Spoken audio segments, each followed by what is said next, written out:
नमस्कार, मैं गौरव तिवारी और आप देख रहे हैं केसी उजाला न्यूज। उत्तर प्रदेश में 10 मार्च को घोषित होने वाले 5 राज्यों के विधानसभा चुनावों के नतीजों ने पूरे देश का ध्यान खींचा है।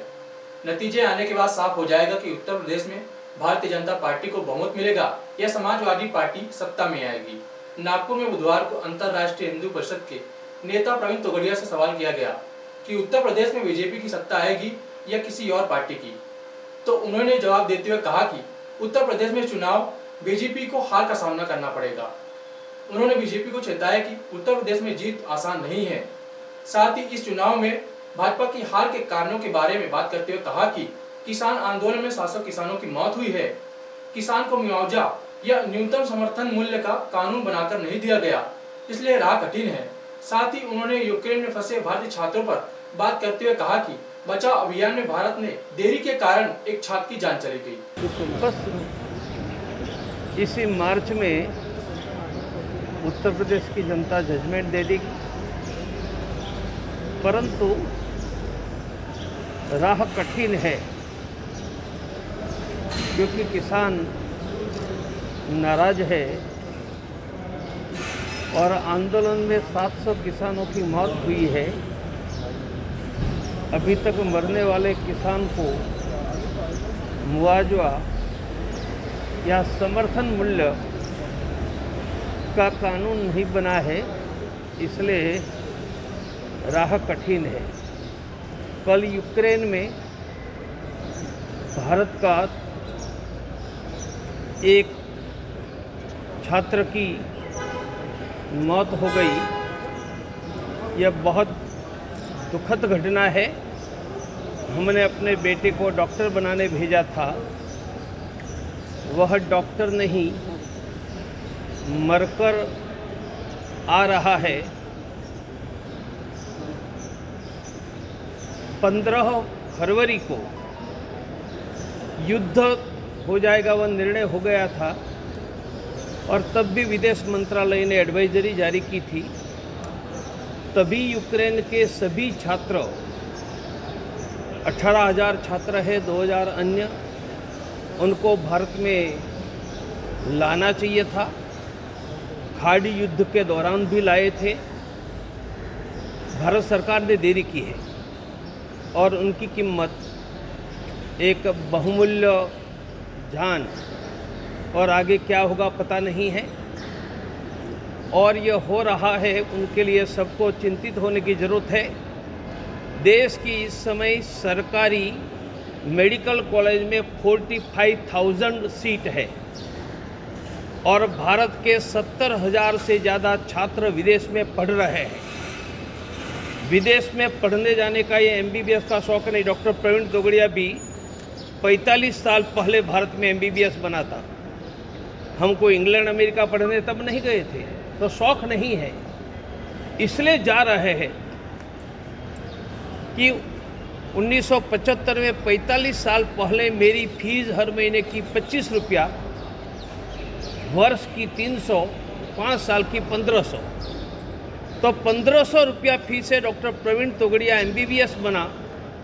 आज भारत में 75 लाख से 1 करोड़ नहीं होगा उनका बेटा बेटी टैलेंटेड MBBS नहीं बन सकता है। उस स्थिति में 25 लाख में यूक्रेन में, रसिया में, चाइना में, उज्बेकिस्तान में, तजाकिस्तान में, मलेशिया में डॉक्टर बन रहे हैं। इसके कारण जा रहे हैं। भारत में इतनी मेडिकल कॉलेज बना देते तो कोई बेटा मरता नहीं और भारत में प्रैक्टिकली लाखों लोगों को रोजगार मिलता। यह बहुत बड़ी फेलियर है कि भारत की सरकारी मेडिकल कॉलेज में 45,000 छात्र पढ़ रहे हैं और चाइना, रसिया, यूक्रेन, तजाकिस्तान, कजाकिस्तान में 70,000 छात्र पढ़ रहे हैं और हम निकले हैं विश्वगुरु बनने के लिए। यह बहुत बड़ी फेलियर है। भारत सरकार को तत्काल सभी छात्रों को वापस लाना चाहिए और भारत सरकार वाइट पेपर प्रकाशित करे कि यूक्रेन में किस राज्य के कितने छात्र हैं, कितने छात्र पैदल चलकर -10 डिग्री टेम्परेचर में पोलैंड, हंगेरी, रोमानिया पहुंचे हैं, कि छात्र कहाँ है। यहाँ लाखों परिवार सो नहीं पा रहे हैं कि उनका बेटा जिंदा आएगा या नहीं। और 15 फरवरी को तो विदेश मंत्रालय कह रहा था कि डरने की जरूरत, there is no need to be a panic. यह ऑफिशियली भारत सरकार का स्टेटमेंट है। इस स्थिति में पूरा देश दुखी है।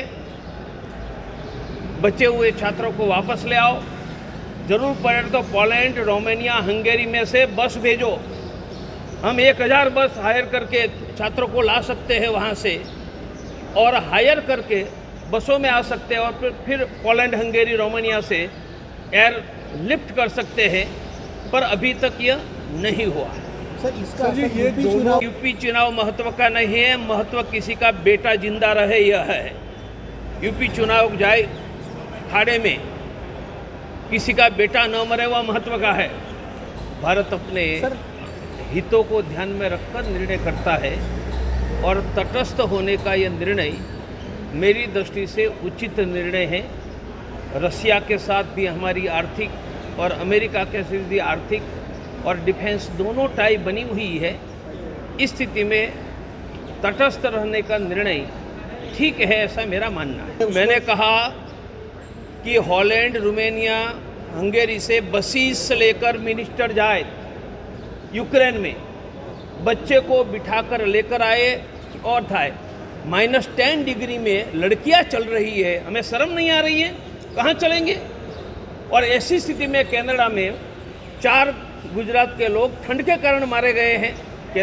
और कनाडा में जो बॉर्डर पर स्थिति है, वही स्थिति टेम्परेचर की यहाँ यूक्रेन में है।